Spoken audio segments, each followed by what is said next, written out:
Welcome to Food for Thought. My name is Colleen Patrick-Goudreau from Compassionate Cooks. I founded Compassionate Cooks to empower people to make informed food choices and to debunk myths about vegetarianism and animal rights. You can learn more about who we are and what we do by visiting our website, compassionatecooks.com, where you can also support our work by becoming a member of the Compassionate Cooks Club. Today's podcast is a special one, and I hope you'll indulge me. I decided not to have any letters or sponsorship recognition or membership recognition today because I'd like to make it just about the story of the life and death of my cat, Simon, which is certainly very personal to me, but I do believe that many aspects of this story are universal. It's also the story about my transition from someone who never liked cats, from someone who considered herself a dog person, to someone who is now not only a goat person and a chicken person and a cow person and a turkey person and a pig person, among others, but to someone who became a crazy cat person. The most profound transformations I've had as an individual have really all revolved around animals, whether it was through the animals I stopped eating or the animals with whom I've shared my life and my home. So this is my story, but it's also the story of some of these animals, namely Simon and Schuster, my beloved cats. So this episode is a tribute to them and a memorial to Simon, who died just over 3 weeks ago. I have often said to my friends, as they experienced a loss of someone they loved, that when they're going through this, I would say, I will need you to teach me how to grieve when the time comes for me. And so the time has come. On August 5th, 2009, we lost our little man, Simon. And though we were never given the exact date of his birth, I do know that he and his brother Schuster were born around November 15th, 1993. So he died just 3 months short of his 16th birthday. And though many people will consider this old or average for a cat, it was still too soon for me. It's also the first time I'm going through grieving an animal that was mine as an adult. I did have a little dog growing up when I was 6, and I loved her to pieces. And in many ways, she really was my dog through and through. I was the one who urged my parents to get a dog, and I really took care of her and was there at the end of her life as well. But there is definitely something different about losing the family pet versus losing an animal that you adopted and raised and loved through your adult years. They're present through all of the significant events in your life. You can mark the times in your life by them being there, and you just can't imagine life without them. In fact, when I was younger, I couldn't imagine life with them, with cats, that is. Growing up, I was what people call a dog person, as if you have to choose one type of animal over another. But I do have to tell you that I was one of those people who actually did not like cats. Hate would be a strong word, but I just didn't like them. Looking back, I know I was just being closed-minded, and it was just that I didn't grow up with them. I had no experience with them. No one I knew had cats, and I just didn't get them, and I didn't really know what to do when I met them. They were just different from dogs, I thought, and so I just kind of think I wasn't fully evolved when it came to regarding all non-human animals with reverence, as I do now, certainly just respecting them for the individuals they are, and I just kind of learned, like most of us do, to compartmentalize animals, not just compartmentalizing those animals we eat from those animals we love and those animals we test on from those animals that we make perform for us, etc. But I did pick up the cues in our culture that also forces you to pick one species over another, particularly those who are companion animals. So, are you a dog person or are you a cat person? People ask. And growing up and into early adulthood, I would have said I was a dog person. Not that I think anyone influenced my decision, because I remember it being pretty unconscious, but I was aware of the stereotypes about people who had cats. And I was aware of people's, what I now know were mischaracterizations and misperceptions about cats, that they're unsocial, that they're unaffectionate, that they're selfish, that they're just too independent, all these things that we talk about when we talk about cats if we've never had them and if we don't really know them. So for whatever reason, I internalized whatever I learned about cats and decided that they were unlikable. And because of my own misperceptions, I just decided I didn't like them. That was my conclusion, and that was it. I didn't like them. And looking back, I'm reminded of this wonderful Anais Nin quote, which I think is just so brilliant. It applies to so much more than just this topic. She wrote, "We don't see things as they are. We see them as we are." And I think that's really true. It wasn't that there was anything wrong with cats, it's that I had created my own perception of them based on whatever my experience was. Now, obviously, you know how the story ends, and that my mind was changed and my heart was opened, and it was because of some cats I met. In my late teens and my early 20s, I was good friends with a family for whom I had also babysat and house sat, and I would stay overnight a night or two when the parents went away, and I would take care of the kids in the house. And though the numbers changed over the years, when I first met this family, they had 6 cats. And as I was writing this episode and reflecting back on this, I was amazed that I was able to remember most of their names, what they looked like. I remembered how all of them looked and what their personalities were like. And that was almost 20 years ago. And so I had lost contact with this friend for many years. And she recently got in touch with me, ironically, not related to writing this episode. About a year ago, she got in touch with me. So recently I was able to confirm with her what I had remembered. And so indeed, I had Gracie and Blackie and Dinah and Pyewacket and Hepplewhite and Boutros Ghali, who was also known as Boots. So I remembered all these cats, and they had such a profound effect on me. I fell in love with cats because I had never spent any time with them prior to this. So it was because of that family and my friendship with them, and because of these particular cats. I mean, they were just so awesome that I fell in love with cats, and I became what is called a cat person. And interestingly, it doesn't negate the fact that I love dogs too. Like, it turns out you can be a cat person and a dog person and a goat person and a chicken person and all that. But I became a cat person. I became kind of a crazy cat lady because they're just really amazing animals. So when my dog died in 1992, I knew right away that I did want cats, and I was living at my father's house at the time, getting ready to enter graduate school. And so I began visiting shelters to find my cats. And of course, my father, who was also a dog person, he tried to dissuade me. He said, I don't want cats here. Cats are they're just mean, and cats are just no cats. And of course, he became like the best grandpa to my little cats, and he loved them so much, and was really sad when he knew that Simon was leaving. And so I started looking at shelters. And one thing I knew is that I really wanted preferably 2 cats from the same litter. But that wasn't mandatory. I just would have been happy if they were cage mates and they just got along, and they didn't have to be siblings. I just wanted them to get along. And litter mates are more likely to be pals. So I was visiting shelters in New Jersey, and I wasn't really finding what I was looking for. And so at one of them, I happened upon a note that said something like 2 black and white 5-month-old litter mates looking for a good home. And so I called them right away, and I made a date to meet them. It turned out that this family had a female cat who they never spayed. And so she had a litter, and they kept one of the kittens and they gave the rest away. Then, still failing to spay her, one day, without even knowing she was pregnant, out popped 2 tuxedo kitties. It was just the 2 of them. It was just 2 really adorable kitties. But yeah, they didn't know their cat was pregnant. And when I arrived, they didn't even know if Simon and Schuster were female or male, and they were 5 months old. I lifted their tails and I said, look, they're males. And I don't know how they didn't know where to look, but they didn't. Clearly, they needed some lessons in being responsible and conscious animal guardians, but that's another story. The important part of the story is as soon as I walked in the door, I fell in love. And I remember like it was yesterday. As soon as I walked in the door, these 2 gorgeous cats came out from wherever they were to greet me and smell me. And they were so social from the very beginning. They were just affectionate and social, and they were so cute.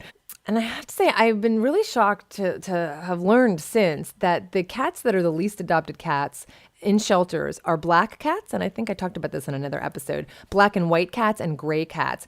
And, I respond to all cats. I mean, when I see cats, you really don't want to take a walk with me around a neighborhood because I have to stop and say hello to every cat or dog or anybody who's there. And so I respond to all cats, but I will admit that I'm a bit of a sucker for black cats and especially tuxedo cats. And this is what these 2 little cats were. They were handsome tuxedo cats with, black body, mostly black face, white chest and white bellies and white paws. And their faces and bodies were different. I could see that from the very beginning. But one of the main things that differentiated them was that the smaller cat had a black nose and the slightly larger cat had a pink nose and mostly pink paw pads. just too cute. So I knew immediately that I wanted them to be part of my family. So I made arrangements to pick them up the next day, and I ran right to the pet store to buy litter boxes and beds and toys and food and catnip and litter and litter box scoops and carry cases, and I went and I brought them home with me. And I remember it like it was yesterday, and that was over 15 years ago. So the next thing I needed to do was name them. Like I said, they didn't know their sexes, so they had created some really silly names. They were like Rosebud and Buttercup or something that just were very cute, but they weren't very fitting for these very handsome little boys. So I was playing with literary names like Rosencrantz and Guildenstern and that kind of thing, and nothing was really clicking. And at the time, I was working in a bookstore at B. Dalton in the Livingston Mall in New Jersey. And a friend of mine who also worked with me there knew I was struggling, and we were kind of going back and forth with different names. And all of a sudden she blurted out Simon and Schuster.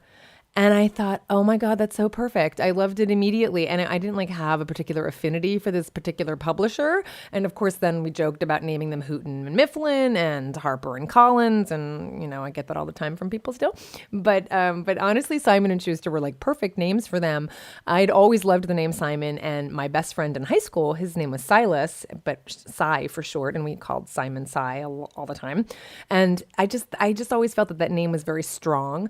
And it really suited this one cat, the smaller cat, who was very personable with huge eyes and a black nose. And then Schuster was I thought, an adorable name, which perfectly suited this very cute, sweet cat with the pink nose. And it didn't hurt that Schuster also means cobbler in German, cobbler as in shoemaker. And as I said, the two of them have the little white boots, little white shoes at the bottom of their black legs. And so their names just suited them. And so they became Simon and Schuster. Now, of course, they would only occasionally be called Simon and Schuster. Nicknames emerged and endure to this day. Collectively, they are known as my boys, or they were. It's really hard to use the past tense. But collectively, they became known as my boys, or the beans, or the pumpkins, or the butter beans, or the pumpkin heads, or sometimes pumpkin beans. Makes no sense. Don't ask me. And of course, they were both referred to as little princes because they're spoiled and they behaved very regally, but they were very spoiled. And Simon's most common nicknames were Little Man and Simon Pieman and Cy and Handsome Man. Those were what we called him most often. And actually, we also called him, because we called them Pumpkin, Pumpkin devolved into Punkin. And then very appropriately for Simon, just plain Punk. So he would be called Punk pretty often. And he was also Bad Little Man, mostly called that by David. Don't ask me where it came from. I could probably deconstruct it for you, but I will spare you. But I also called Simon Ponela too, because he was a poodly-doo and a pootie. And I went to Ponela too. I don't know. Don't ask me. And Schuster was also kind of poodly-doo, but he is more often shoodly-doo. So he's Shusty and Shusty Boosty and Shooty and Shooty-doo and Shoodly-doodly-doo. And Shoodly-doodly-doo is more often sung than spoken in a very high-pitched voice that I won't do for you right now. And Shoodly-doodly-doo ends with I love you. It's a song. So Schuster's also Shusty Meister and Cutie Patootie, though they were both called Cutie Patooties. And Shusty especially likes it when you do sing to him. You will often hear me singing Shusty Boosty to the tune of the Hallelujah chorus. So, and I am not alone here. I know you all have like nicknames for your animals. And when I requested this recently on my Facebook page, I asked people for their favorite nicknames, like, whatever nicknames you have for your companion animals. What are they? I received no less than like 100 responses. I think there were like 95 last time I looked. Maybe some people are still writing there. 95 responses, and they were long, and it was a really good thing, because I wrote this not long after Simon had died and was reading all these responses, and oh my God, they made me laugh. They were so funny. So I know I'm not alone in my nicknames for my cats. So as their names emerged and their nicknames, so did their very distinct personalities. And really, their personalities continued to emerge. I think we all are mistaken when we think that animals just have, personalities and then that's it. Like they never evolve, they never change. That hasn't been my experience. I have seen them change over the years and take on different characteristics and behaviors that the other one influenced. I mean, it's definitely a dynamic process being alive. And it became very quickly that Simon was the dominant of the two. He had a very strong personality. He was very willful. He was very funny. He was very stubborn. He was very manipulative, which cracked me up that he was so smart to be so manipulative. He was so smart and so playful and just determined and brave and strong and just with huge energy. Schuster revealed himself to be just incredibly easygoing and quiet and playful and sweet and loving and affectionate and giving, and really possessing what can be characterized as nothing less than just pure sweetness. He really is like pure love. If you've met him, you know what I'm talking about. And of course, they both shared certain qualities. They're both very social, very vocal, very affectionate, very playful, and very physical. And ironically, speaking of that whole dog-cat dichotomy, for those of you who've only lived with dogs, one of the best ways I can describe Simon and Schuster is by saying that they're very dog-like. And I've talked to other tuxedo cat people. I don't know if it's true about tuxedo cats more than other cats, but my cats are very dog-like.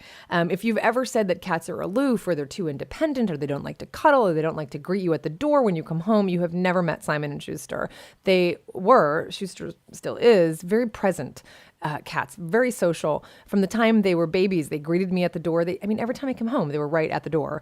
They told me when they wanted to eat. They very quickly learned words that I had to spell, like EAT. They told me when they wanted water from the sink, when they wanted to go outside. We cat-proofed our yard eventually, so they were able to go in the back. Simon was incredibly adept at opening doors. They scratched at doors when I was on the other side of them and they wanted to come in. Just really smart, really communicative. And we discovered pretty early on some behaviors of theirs that persisted throughout their lifetime, especially Simon. We learned pretty early on that he was a cat who was prone to peeing outside of his litter box. He was a very bad boy. He had a fetish for peeing on anything that was cushy and like on the floor, so we could never leave towels or laundry or coats or overnight bags or backpacks or pillows or anything like that. So whenever people would come over, be like, pick up your purse, you can't put it on the floor. And I have to tell you, since Simon's been gone, it is very strange to be able to put things on the floor. It's very weird. We're not used to it. And because if we put it down, he would pee. And so for 15 and a half years, he plagued us with his urine, despite trying every different type of food and every type of litter and every type of litter box and, exploring every medical possibility. I don't want to paint the picture that he was like peeing in our house every day. It wasn't like every single day. There were patterns. And of course, I always made sure he wasn't upset about anything, that his litter boxes were clean, and anything it could have been, I looked into. Looking back, I do think part of it was his willfulness. I think part of it was emotional. He was just very high strung. And I think part of it was physical, and I'll get into that in a minute. But I'm also convinced that some of it was that he was just very male. In many ways, he acted like an unneutered male. I'm convinced maybe his neutering was botched because he just acted like an unneutered male. He would use his urine as a way to communicate. He would pee as if he were spraying. So we always had covered litter boxes. And he would hump his brother. And Schuster never really seemed to mind, but I would have friends over, and then all of a sudden I would be like crying down the stairs, like, Simon, stop humping your brother. Because I would hear them scuffle and I would make them stop because, just not really appropriate. So he was very much like an unneutered male. But he did have some very serious issues related to his urinary tract. And these came after he'd already established himself as a peer. But when they were very young, probably about 2 years old, I was volunteering at my local animal shelter several days a week. And in fact, this was even a testament to how much I had come to love cats in the past. I think you would have found me volunteering for the dogs at the shelter. But when I applied to volunteer, I said I'd really love to do anything with cats. And this was a city shelter. So, cats and dogs were brought in by animal control for like a lot of really awful reasons that I'll spare you. And it was pretty small. The cats were in cages in this kind of narrow room, and they were cleaned only once a day. The cages were cleaned once a day, and the cats never got to go out of their cages. Maybe a little if they were cleaned by staff that had time to let the cats out while they cleaned the cages, but it wasn't guaranteed. Most often they just had to rush and clean these cages really quickly and get back out on the street. So I would go to the shelter after work. It first was once a week, and then of course it became every day because I would feel horrible if I couldn't get there to clean their cages. So I would clean their cages a second time and let each cat out from their cage to socialize them and to play with them in order to increase their chances of getting adopted. And of course I fell in love with so many of these cats, and I would just feel horrible if I couldn't get to the shelter.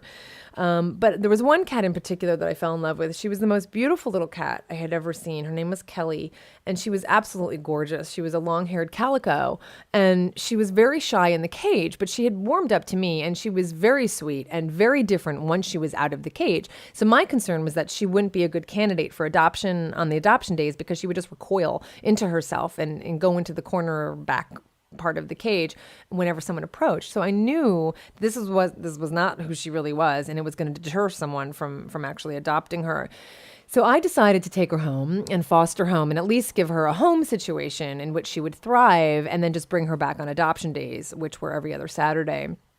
So the problem is I underestimated the impact this little cat would have on my boys, and I didn't introduce her properly. I pretty much shocked their systems so much that they both became blocked. That is, they both developed crystals in their bladder, so they couldn't urinate. So when crystals form in the bladder, as an animal strains to urinate, the crystals push into the urethra, and it blocks the passage of urine. It's very, very painful. And of course, it's fatal, because obviously if it backs up, it could cause infection and the animal would die a very painful death.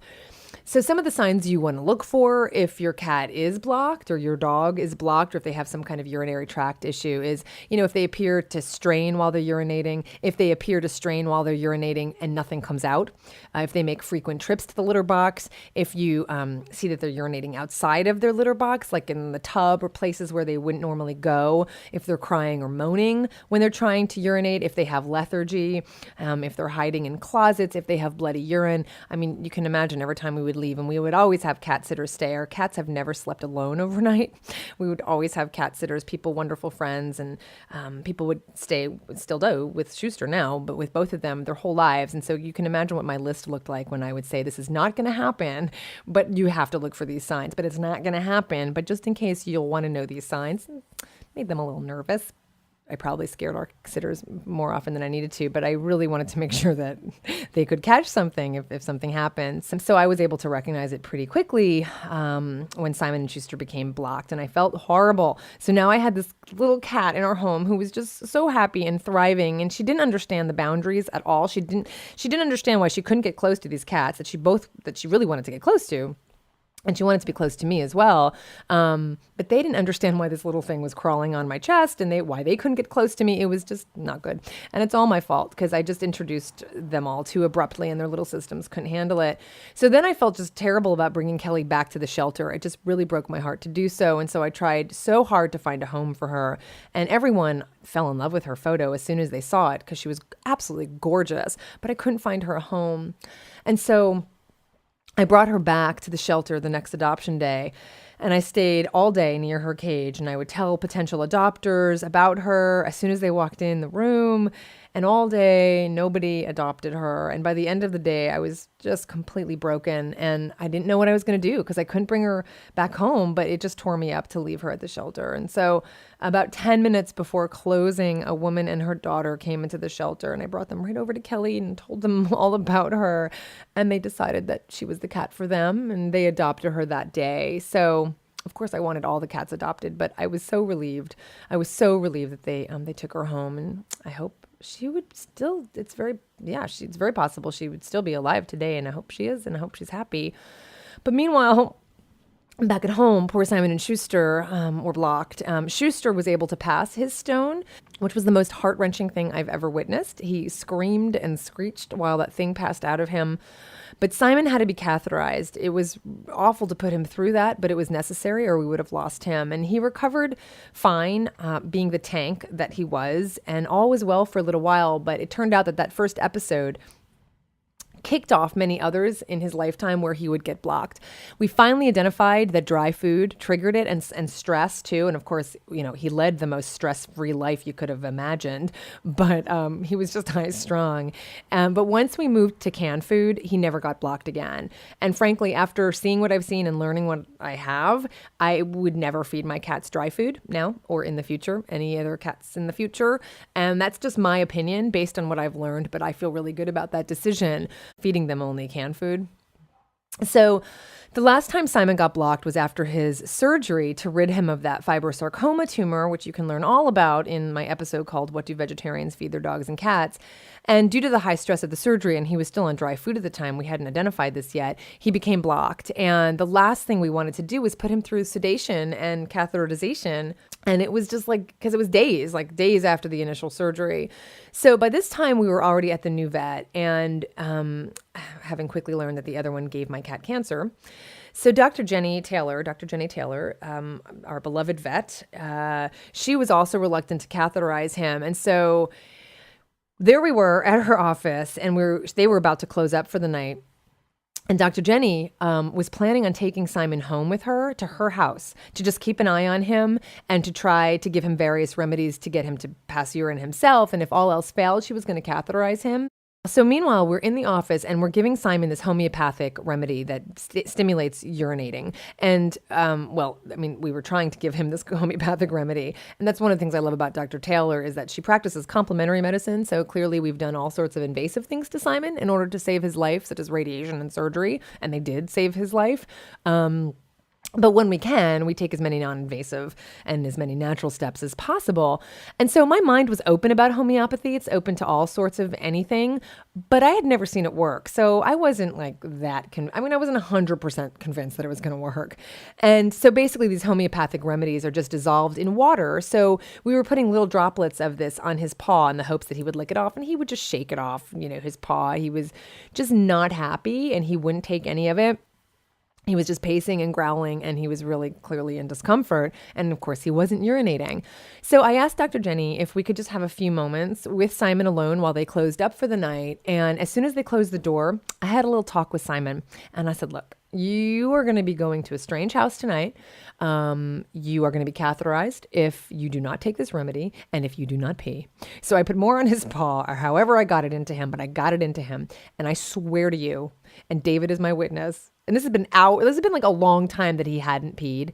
I swear to you, within 2 minutes of giving him this little chat and giving him this remedy, he peed all over. And I've never been so happy to see Simon pee outside of his litter box. He peed all over. And so we were able to take him home, and we did not have to catheterize him. And the next day I saw him in the tub and he was straining again. I gave him some more of the homeopathy. He peed again, and we have never had that problem again. Never, ever, ever have we had that problem again. And we just, like I said, switched to canned food, and we've never had it. And males do tend to be more prone to this, what's called FUS, it's called feline urologic syndrome, because their urethras are smaller and the opening of their penis is smaller. And so they don't pass the stones. It just makes it more apt to have these stones get stuck. So it's comparable to the opening of a female. And so many people out of desperation have gone through the surgery that actually turns a male into a female cat to widen that opening. And believe me, we considered it because of the number of times he had gotten blocked. But I'm just so grateful we discovered the underlying cause, which was the dry food. And he never had the problem again. And that was like 8 or 9 years ago. Luckily, after the first incident, Schuster never became blocked again. So it was not an issue with him. Thank goodness. Now, as many of you know from the episode in which I talk about fibrosarcoma, ending with the FUS was certainly not the end of Simon's medical issues. Simon also had IBD, which is irritable bowel disease, which is the most common cause of chronic vomiting and diarrhea. And there's no way of knowing for sure. Of course, we can't go back and know for sure, but we're pretty confident that Simon had this his whole life. It's a progressive disease. It just gets worse as they get older. And the most apparent sign of IBD is vomiting and hairballs. In a normal digestive tract, the hair that cats swallow from grooming themselves, or in my cat's case, from grooming each other, goes through the digestive tract and then comes out the other end. Schuster has never had a hairball, ever. I don't think Schuster's ever had a hairball. Simon had them continuously from when he was very young. And one of the ways we knew that he would have a stomach ache or that these hairballs were irritating him was that he would eat grass. It's this very, I think in every animal who does this, it's a very intelligent way of helping to push things through because grass is pure insoluble fiber. So, and I don't want to give the impression that Simon was sick all the time and urinating all over our house all the time. He wasn't, but he did have these medical issues. I mean, they plagued us and him his whole life. But even in his worst times, you would never know this cat had anything wrong ever. He would bounce around like a little maniac. But we knew when he had a bellyache, he would position his body in a certain way. He would kind of crouch down and he would lay down and try to get comfortable. And he was always more needy than usual. He wanted to be on top of me. He wanted to be as close to me as possible. And you could also hear his stomach grumble, and it got worse and more pronounced as he got older. Even from across the room, you could hear his stomach rumble. So more than a year ago, during his routine exam, we would bring him in every 6 months, not just for a general checkup, but to make sure that the fibrosarcoma tumor wasn't growing back. I asked Dr. Taylor, Dr. Jenny, if she could check his intestines to see if they were inflamed. And I told her that Simon's symptoms were getting worse. His belly aches, the bouts were getting closer together. His vomiting had increased and was becoming more violent. He was projectile vomiting, and it was very liquidy and very smelly. So after the exam, we were told that his fibrosarcoma tumor was still at bay, which was amazing. And we were very happy about that. But she was very concerned about his intestines because they were very clearly inflamed. So we did an ultrasound, and the radiologist diagnosed it as lymphoma, possibly even lymphosarcoma, which is a more serious form. And of course, I was devastated. And we decided to do a more thorough investigation with the oncologist who had performed Simon's radiation. And they were so amazing. It had been 5 years or so since they had seen him. And they never know which animals are going to survive their treatments and which were not. So they were so thrilled to see him. And as usual, everyone just raves about how brave he is and how strong he is and how resilient he is, because these fibrosarcoma tumors pretty much get you. If you don't get the whole tumor and like off in the limb, they get you. And usually fibrosarcoma cats die within 6 months or a year. And it had been now at that point about 8 years. So they were just so sweet and so happy to see him still alive and tumor free. So we did a thorough analysis, another ultrasound, more blood tests, just a bunch of work. And they determined that it was simply IBD, not cancer. Now, what's interesting though, is from what I've learned, I really should have like an honorary veterinary degree, having gone through so many diseases. Schuster also has Addison's disease. I mean, we're dealing with all these different things. But what's really interesting is that IBD is just one point on a spectrum of intestinal diseases, and that ultimately severe IBD would be treated the same way as would mild lymphoma. So really, in some ways, it was just academic that it was IBD and not lymphoma. But either way, we knew that we were dealing with a cat with a progressive disease. But I never knew, we just never knew, because he was so strong. We just never knew what it was going to mean and how long he would be fine. Now, I think Dr. Jenny was always trying to prepare me because she knew it was going to continue to deteriorate. But I can tell you with no doubt that Simon always guided us in terms of how much he could take and how sick he really was, how uncomfortable he was. He had surprised us so many times in the past in terms of what he endured and overcame that we just knew anything was possible.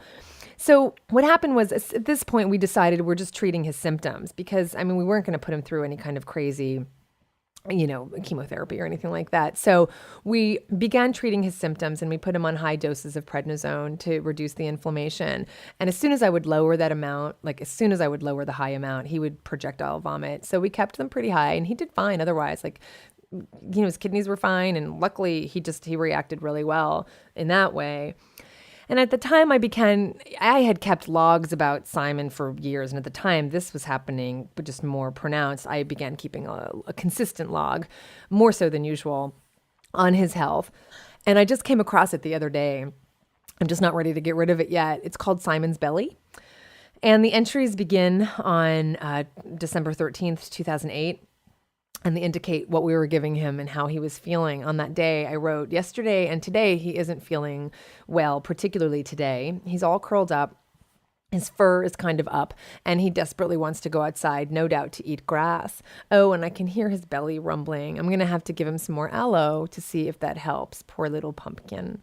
It's about 2 weeks now, and though Simon's belly clearly bothers him still, he hasn't thrown up since we started the regimen. He does still seem to have daily belly aches, but no vomiting and no desire to drink obsessively from the faucet, sometimes, but not every day. On January 4th, 2009, I wrote, it's been 4 weeks now and Simon hasn't thrown up at all. I'm still giving him the aloe and the concoction, and we're almost out. We're picking more up on Monday. He's not 100%. He still has a bellyache. That's obvious, but he hasn't vomited, which is amazing. He was vomiting almost daily before we started doing this regimen. On May 3rd, 2009, I wrote, for the last week, Simon hasn't been doing well. His stool was super loose for 2 days. For the last few days, he's been vomiting, that loose, watery vomit that caused us to call Dr. Taylor and put him on Preds in the first place. It's getting harder to get the Preds into him because sometimes he doesn't want food at all when his belly hurts. He just threw up again tonight as soon as he woke up, liquidy and awfully smelly. I wanted to give him another half pill, but he won't even eat his pill pocket. Poor bean. I need to call Dr. Taylor tomorrow morning. And the last entry reads, On June 25th, 2009, I hope this doesn't jinx anything, but Simon has not thrown up or had soft stool in weeks. I have him on a very regular routine of 1.5 pills in the morning and 1 pill in the evening, and he's doing great. I'm so thrilled. We have a regular checkup on Wednesday. And it was in that checkup that Dr. Taylor voiced concerns about his low weight. He was down to about 9 pounds, and this was a cat who was probably averaged about 12 pounds, 12 or 13, and so he was noticeably thin. We did a blood panel, and she didn't like the results of many things. Among other things, he was anemic, so we kept his preds high. We started him on iron supplements. I switched his food, thinking maybe he's just sick of the food that I'm giving him and hoping he would eat these other foods. And nothing was really changing in terms of weight gain for sure. But even through all of this, I don't think I would have guessed that in a month he would be gone. At least I wasn't piecing all of it together, but I was noticing some things that were very different. I did notice that he was noticeably less comfortable than ever when he lay down. Like he just couldn't get comfortable. He also started lying in the grass, like in the same spot in the grass between the persimmon tree and the pear tree. And he never did that before, like right in the middle of the grass, even if it was damp. And I would point it out to friends when they would come over, and everyone agreed that it was, definitely different than what he'd ever done before. And so by the weekend of August 1st, when I saw that he really wasn't feeling well and he was peeing in places that he had never peed before, he was fully functioning. I mean, you would have walked in and not thought he was like, on his way, but he was eating and he was pooping and he was peeing and drinking, but he wasn't well. And so I made an appointment to see Dr. Taylor for Wednesday, August 5th. And so on Monday, August 3rd, I knew he wasn't well, and so I cried a lot, and I just sensed that he was leaving. I just could see that he was changed. I met a friend for dinner that night, and she was one of my closest friends who had recently lost one of her cats. And so I really wanted to talk about it and talk about what it was like for her now that Fergus was gone. I just knew what I was facing, and I don't think I knew it was going to come so soon, but I knew what we were facing. And so on Tuesday morning, I was still crying, but I had to drive up to Santa Rosa to teach for Dr. McDougall, and it was just awful. I wear contact lenses, and when you cry a lot, even before you put your lenses in, if you've just cried a lot, your lenses get really cloudy, and it makes it really difficult to see. So about 15 or 20 minutes into my teaching, my lenses had clouded up to the degree that I couldn't see. I was straining to see, and it was not comfortable, and I got a headache, and it's not really safe when you have a large knife in your hand. And so I had to stop the class and ask anyone if they had like re-wetting drops, and no one did, but Mary McDougall, amazing, went to the store for me and actually got me re-wetting drops. So I was able to drive home safely, and I was pretty anxious by that time, and I was anxious about how Simon was. And so I spent more time on the phone with a friend who had also lost her dog recently. And I cried a lot. And looking back now, I realized that I had already started the grieving process, and I didn't know when it was going to come, but I had already started grieving. And so Wednesday morning came, and Simon was not well. That morning, as in the previous mornings before, he was just really lethargic. He would stand up to eat, but he would just as quickly lie down again. And so I just cried more and grieved, and I was really facing what was happening. And I just had this overwhelming sense of wanting to consume myself with him. I just wanted images of him near me, and I wanted him near me. So it was like 6 o'clock in the morning that morning, and I sat on my floor in my office, and I grabbed my laptop, and I just started putting together all of the photos I have of him, at least the digital photos. I have hundreds of printed photos from the years before digital cameras were out, but I put together hundreds of pictures of Simon and of Simon with Schuster in iPhoto, and David helped me put it into a slideshow. And as the day wore on, I continued to get validation that Simon just was leaving. He was leaving. He did things he had never done before. He stayed up in my office with me all day, and he never left the room. My poor intern was here with me all day. I had called her that morning to warn her that I think it was going to be a pretty difficult day. And I would keep pointing out, like, see that's just not Simon. That's just not, he would never do that. And one of the things that he never did was not leave the room. Like, he was one of these cats who would follow me everywhere I went. If he was sleeping and I left the room, he would jump up and follow me out of the room. And that day he did no such thing. He would quietly watch me leave, and he would quietly watch me return. He would lay down in what looked like an uncomfortable position. He would close his eyes, but he was never really resting. Schuster was opening the closet doors to go inside the closet, which Schuster never did because we never allowed the closet doors open because Simon would go in there and pee. And Simon, who normally would have like followed Schuster in, didn't. He just watched Schuster go inside.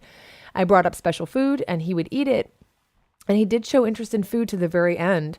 I brought up water and he would drink it, but he couldn't get comfortable and he was withdrawn. He didn't move about.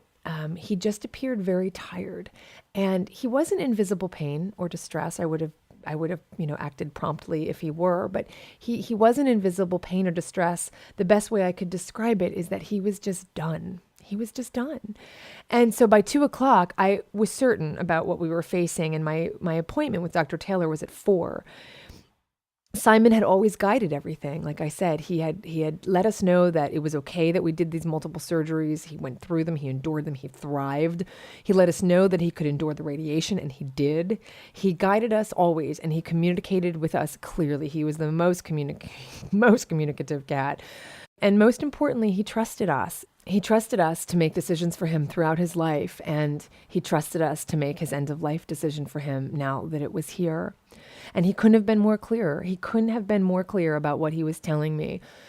Not my own grief or my own desire to keep him for myself was going to stop me from honestly facing what was right in front of me. And so after talking to a good friend again and to David, I called Dr. Taylor's office and I told him what I was seeing. And I said I knew it was time, but I wasn't comfortable calling and just making that appointment without having Dr. Jenny validate what I was seeing. I said that I could not bring him in at 4:00. He didn't want to leave the room. He was not going to want to go to the vet. He would not leave the room. So I said, I don't know what to do. I don't know what to do. I couldn't imagine anyone other than Dr. Taylor being part of Simon's transition, but I could not put him through the stress of bringing him to the office. And the receptionist, who knows me well, was very sweet. And she said, I don't think it's possible that Dr. Taylor come to you. I'm so sorry. We have another vet that we recommend very highly to do at-home euthanasia. And I just don't know what I said or did, but she said, hang on. Dr. Taylor just got out of an appointment and she's standing right here. So hold on. Let me see what she says. And the next thing I know, Dr. Taylor comes on the phone. And I told her everything that was going on, and I think she wanted to give me some options, but she knew, and she knew that whatever we did was going to put him through a lot of stress, and that it was only going to buy us some time. And by the time she did get here that night, she knew that we were right. It wouldn't have been right to do anything else. So I was just scared. I told her that I wanted her to see him, but that Simon wasn't going to even act normally if I brought him into the office. And it just would have been so unjust to bring him into the carry case in the car. It just would have been so wrong. So the next thing I know, she said, where do you guys live? Where do you guys live again? And I said, we are 5 minutes from your office. We're 5 minutes from you. And she said, let me look at my schedule. Hold on. Let me look at my schedule. And she said, I'm going to come to you guys. I'm going to come to you guys after my last appointment. And I can't even tell you how much that means to me and still does mean to me that she came to us. And so she said she would be here anytime between 6 and 8. And so I moved into high gear. David left work early and came home.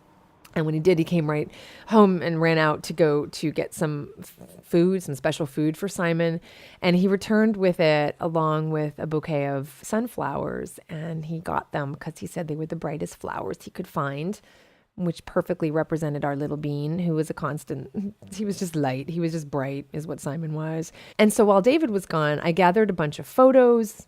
I gathered candles and Simon's favorite toys and some catnip. And I grabbed some grass from outside, which is where he loved to lay and eat. I got some bamboo leaves. He always loved to lay in the bamboo outside. And I put them on the floor next to Simon. And just all special things, some prayers that people had done for me and drawings that people had done for me years before when Simon's fibrosarcoma had come back 5 years before, just really special things I put all in this place. And when David returned, I asked him to choose the most beautiful music he could find so we could loop it into the photo slideshow. And he chose the third movement of a string quartet by Beethoven that David told me Beethoven had written toward the end of his life when he was in bed sick with a serious illness from which he thought he would never recover. He even titled the third movement, this is translated, of course, but he titled it A Holy Song of Thanksgiving by a Convalescent to the Divinity. So it's an incredible piece of music.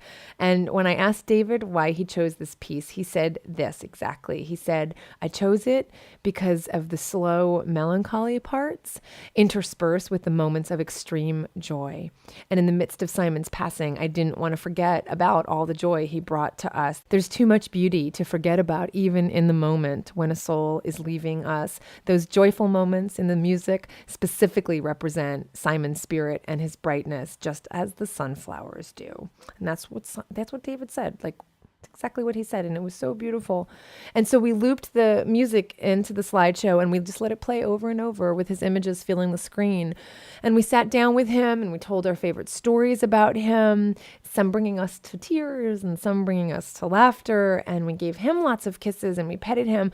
But I could really tell he did not want to be touched. He just did not want to be touched. And some people believe the reason for this is that when an animal already knows he's passing and he's half out of the physical world, physical contact grounds him too much into the world that he's leaving. And this is what it seemed like, because he didn't act like he was in pain when we touched him. It was just that he would kind of get startled and stirred out of like a reverie he was in. And he just didn't want to be touched. He was already withdrawing into himself.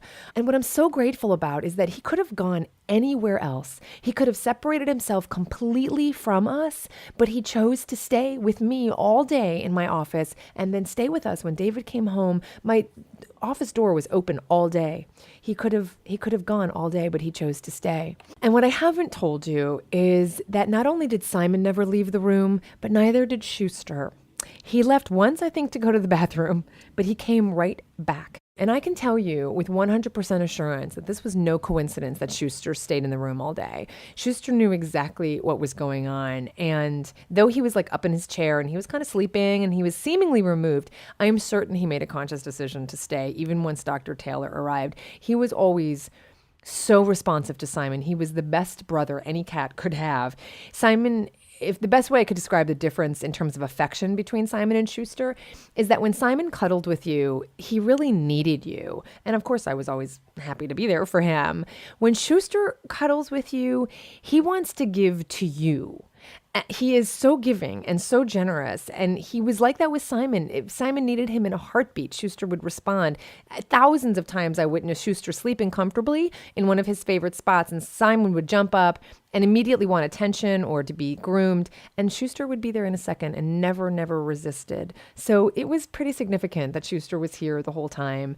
And so while we waited for Dr. Taylor, the three of us, Schuster and David and I, held vigil for Simon for the few hours before she arrived. And I really understood what it meant to hold vigil, which essentially means a devotional wakefulness or watch. And it was such a privilege to be in that space, for Simon to remain in that space with us and to just be with him in those last hours.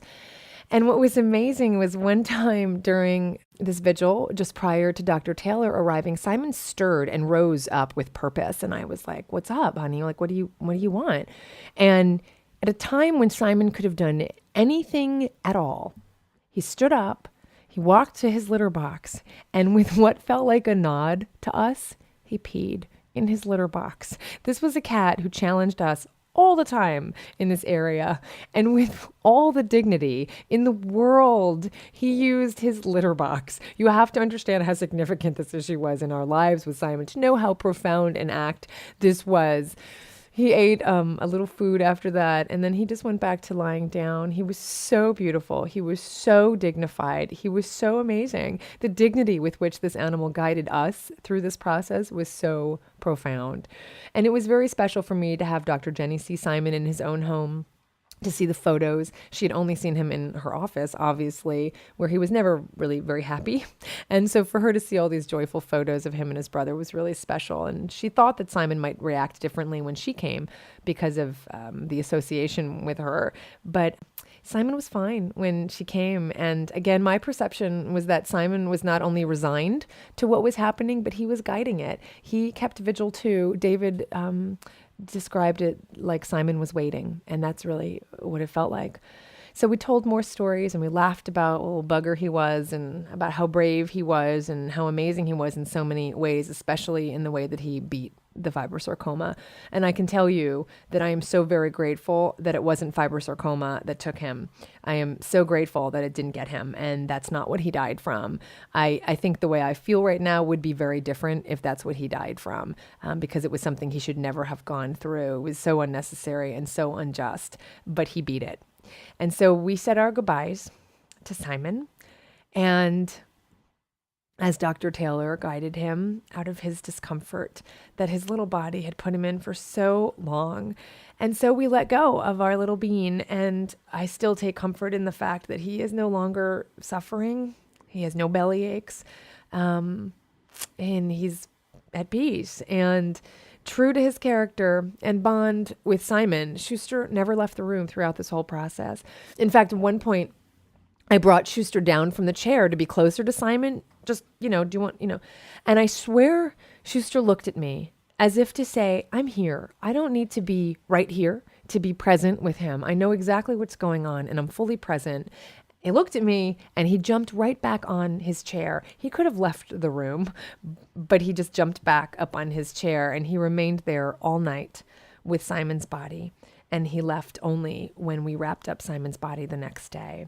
So we had a private cremation for Simon, and this private cremation service that we used assured us, and I trust them, that Simon was cremated with all of his favorite things that we wrapped him up with. So the ashes that we've gotten back are infused with Simon and his toys and the sunflowers and the bamboo and the grass, and a photo I included of me and David and Simon. And on a little box, we had engraved Simon Pieman, our little man, and we'll get to keep him with us always, but I do plan on burying some of the ashes in the spot where he lay toward the end of his life. He loved being outside.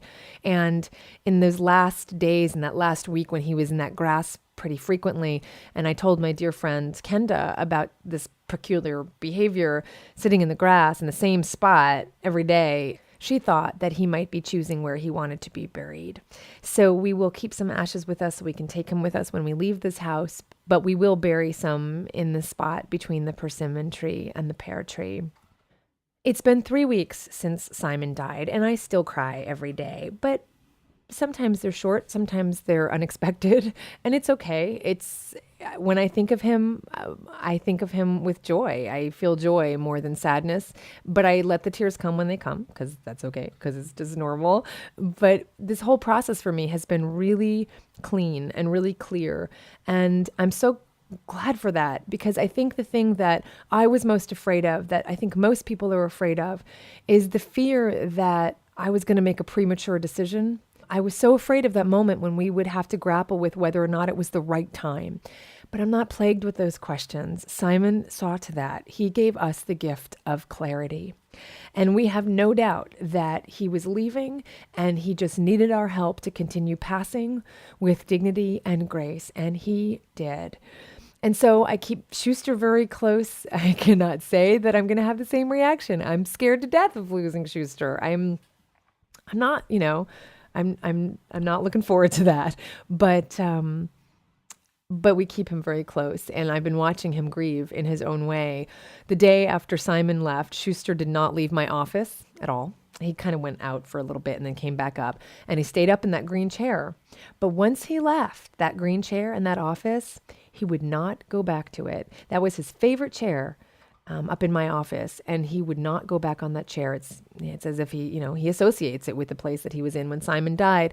Only yesterday and 2 days ago and today now being another day, 3 weeks later, it's the first time I have seen Schuster venture onto that chair. But he still does it in short stints. It's like It's like he's trying. It's like he's being brave and he just tries it, but he can only do it for a short period of time. And this is a kitty who settles in pretty quickly and for long periods of time. So it's really noticeable when he gets up as quickly as he lays down. And in the first few days after Simon died, I found Schuster sitting in all of Simon's favorite places outside, not his favorite inside places, but all of the places that Simon would lay in outside, 3 places in particular.